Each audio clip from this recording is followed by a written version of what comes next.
Graciela Montes nació el 18 de marzo de 1947 en Buenos Aires y se crió en el barrio de Florida. Se recibió de profesora en letras en la Universidad de Buenos Aires y durante más de 20 años trabajó en el Centro Editor de América Latina. Escribió muchos libros de ficción para niños, cuentos y novelas. Algunos fueron traducidos al italiano, al portugués y al alemán, uno al catalán y uno al griego, y varios recibieron premios importantes. Siempre que puede, contribuye en la formación de grupos y redes solidarias alrededor de la literatura para niños y jóvenes. Aprendí a leer muy chica, sola, no sé, a los 4 años ya leía, y una familia como era antes. Yo soy del año 47, en ese tiempo mis padres, como muchos otros padres, tenían una enorme fe en la lectura. Ellos también leían y y creían en la educación, es decir, todo lo que se gastaba en libros, en educación.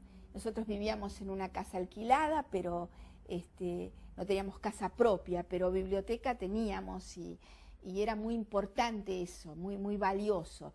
Los sábados a la mañana mi papá iba al kiosco. No sé, yo vivía en el barrio de Florida, en Vicente López, un barrio que no tiene librerías, pero en el kiosco de la estación se vendían libros y me iba a comprar uno todos los sábados, que yo generalmente devoraba ese sábado mismo. Y eso marcó mucho mi vínculo con la lectura. Como escritora empecé muchísimo después. De algún modo uno se nutre, se satura, se llena de lectura, y en algún momento hay que ponerse a escribir.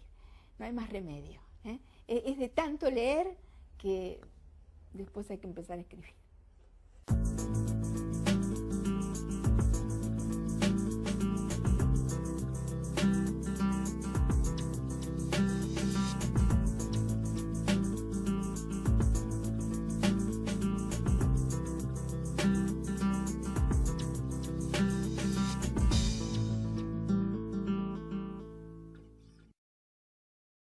Yo trabajaba en el Centro Editor, trabajé muchos años allí, trabajaba corrigiendo pruebas de imprenta y siendo secretaria era secretaria de redacción de Siglo Mundo. Y bueno, en ese momento empezó a salir esta colección de libros para niños que se llamaba Los Cuentos del Chiribitil. Yo tenía una historia, un personaje y una pequeña historia privada, una mitología que habíamos armado con Ricardo, que eran las historias de los sodos, y probé cómo podía ser escribir un cuento para niños en los que me sentía cómoda. Había leído muchos y siempre fue una literatura que me pareció muy atractiva y muy respetable, ¿no? Nunca me pareció una literatura menor, me interesaba. Y bueno, tuve suerte.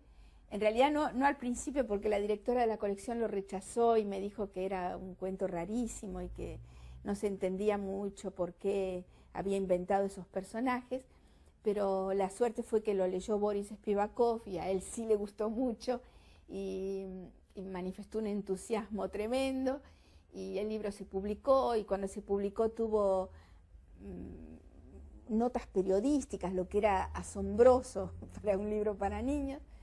Y bueno, y esa devolución del lector también significa algo para uno. Así que después fui embarcándome